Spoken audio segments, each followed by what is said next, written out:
Hey friends, if you wish to fix Windows failed fast startup error 0xC00000D4 on Windows 11, then please watch this video. I will guide you through the resolutions. The first solution is to disable fast startup. So press the Windows key and the R key to open the run window. Type the command power cfg.cpl and hit enter.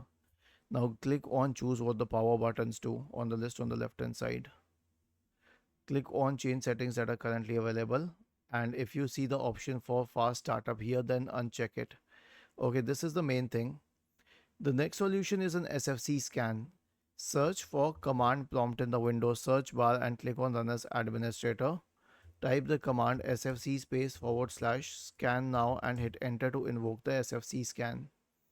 The last solution is to update the graphics card driver. So search for device manager in the Windows search bar and open the device manager, and then you can expand the list for display adapters. Right click on the first one and update the drivers.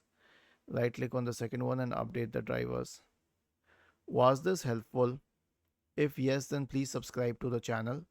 If not, then let us know in the comment section of the video on how we could help you further. Thank you for watching this video and have a nice day.